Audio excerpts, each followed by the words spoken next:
पहले ब्राजील, उसके बाद अमेरिका और यूरोप की तरफ से भारत से होने वाले एक्सपोर्ट को रोकने की तैयारी शुरू की जा रही है। लेकिन इस बार यह फैसला कुछ जरूरी चीजों को ध्यान में रखते हुए लिया गया है, जिससे भारत सहित पूरी दुनिया को फायदे होंगे।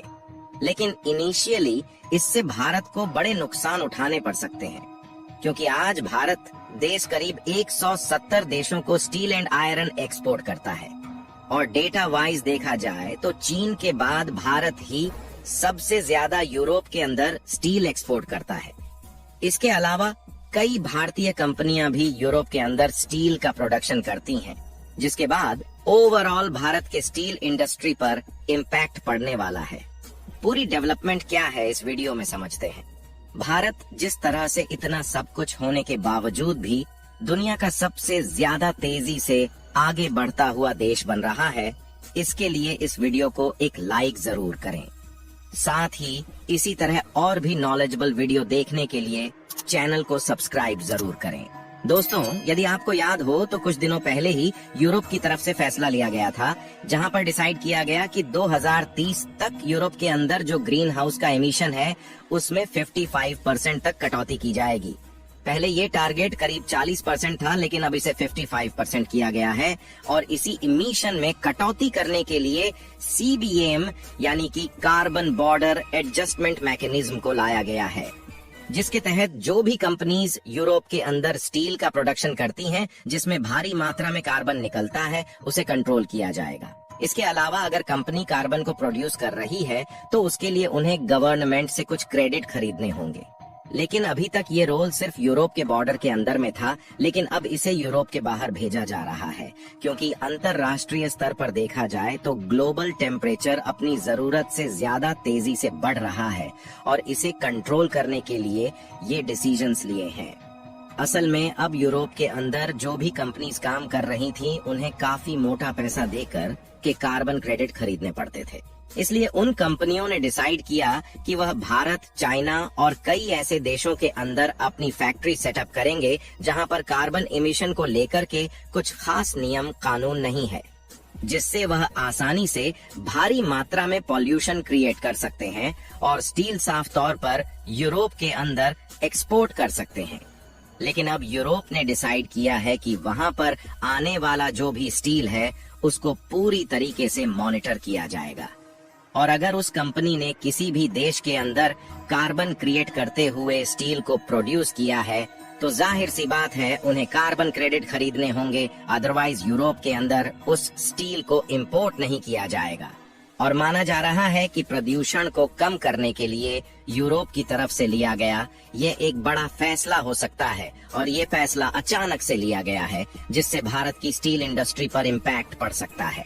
देखिए, यदि भारत की स्टील इंडस्ट्री की बात की जाए तो आज नहीं बल्कि भारत 4000 साल पहले से ही स्टील एक्सपोर्ट करता रहा है, और करंट डेटा के हिसाब से देखा जाए तो भारत 170 देशों के अंदर अपने steel and iron product export करता है, जिनमें Vietnam, Nepal, Italy, UAE, China, Belgium, Bangladesh, south Korea और मलेशिया जैसे देश शामिल हैं।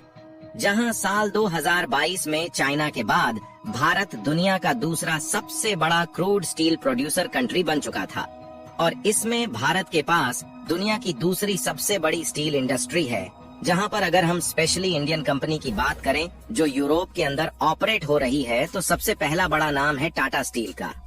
टाटा स्टील भारतीय ही नहीं बल्कि पूरे यूरोप की one of the largest steel producer company मानी जाती है, जिनके 2 मैन्युफैक्चरिंग प्लांट है। एक यूके में है जिसकी प्रोडक्शन कैपेसिटी करीब 5 TPA है, और दूसरी नीदरलैंड के अंदर है जिसकी कैपेसिटी करीब 7 मिलियन टन पर एनम है। इसके अलावा JSW steel, Jindal, Arcelor Mittal जैसे कई प्लेयर से जो इंटरनेशनल मार्केट में स्टील एक्सपोर्ट करते हैं, लेकिन भारत के अंदर भारी मात्रा में पॉल्यूशन भी क्रिएट कर रहे हैं, और भारत के टोटल स्टील प्रोडक्शन का करीब 35% हिस्सा यूरोप के अंदर एक्सपोर्ट किया जाता है, जिसकी वैल्यू 2022 में करीब 8.2 बिलियन US$ की थी। लेकिन अभी तक जो भारतीय कंपनी यूरोप के अंदर काम कर रही थी वो उनके रूल्स और रेगुलेशन से चल रही थी, लेकिन अब भारत के बाहर भी उन कंपनीज पर इम्पैक्ट पड़ने वाला है जो यूरोप के अंदर स्टील एक्सपोर्ट करती है। $8.2 बिलियन की ये इंडस्ट्री अब सीधे तरीके से इम्पैक्ट में आने वाली है। अब देखते हैं कि यूरोप थोड़ी सी रियायत देता है या फिर नहीं। अगर स्ट्रिक्टली इन चीजों को फॉलो किया जाए तो डेफिनेटली ग्लोबल क्लाइमेट चेंज को आसानी से कंट्रोल किया जा सकता है।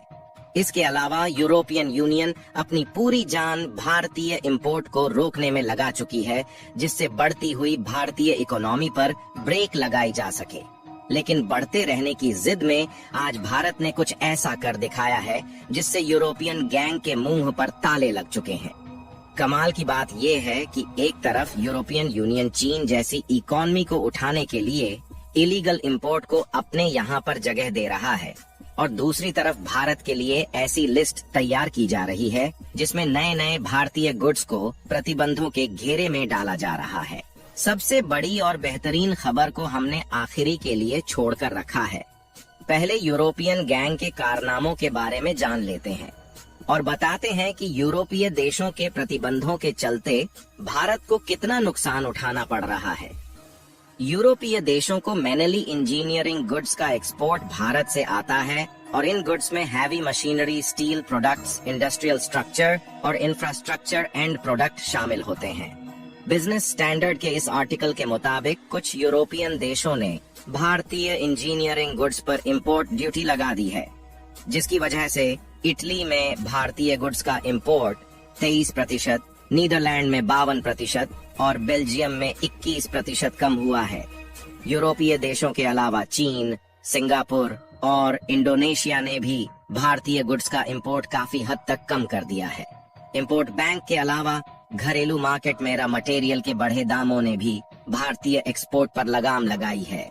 कमाल की बात यह है कि जहां यूरोपियन कंपनी कार्बन टैक्स को बचाने के लिए भारत में इंडस्ट्री सेटअप करना चाहती है, वहीं कार्बन इमिशन के नाम पर भारतीय इंपोर्ट पर यूरोपीय देश इंपोर्ट ड्यूटी लगा रहे हैं।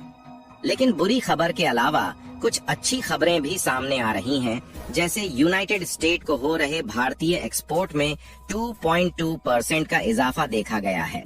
वहीं यूएई को करीबन 3% और यूके को 7% एक्सपोर्ट और बढ़ा है। बाकी आप लोग कमेंट में अपनी राय जरूर बताइए कि क्या यूरोपीय देश इससे कार्बन एमिशन को रोक पाएंगे या फिर नहीं। इस वीडियो को एक लाइक जरूर करें और अपने दोस्तों तक इस वीडियो को शेयर करें ताकि उन्हें भी जानकारी मिल सके। इसी तरह और भी नॉलेजेबल वीडियो देखने के लिए अपने भरोसेमंद चैनल को सब्सक्राइब करके बेल नोटिफिकेशन को ऑल पर जरूर रखें। वीडियो को अंत तक देखने के लिए धन्यवाद।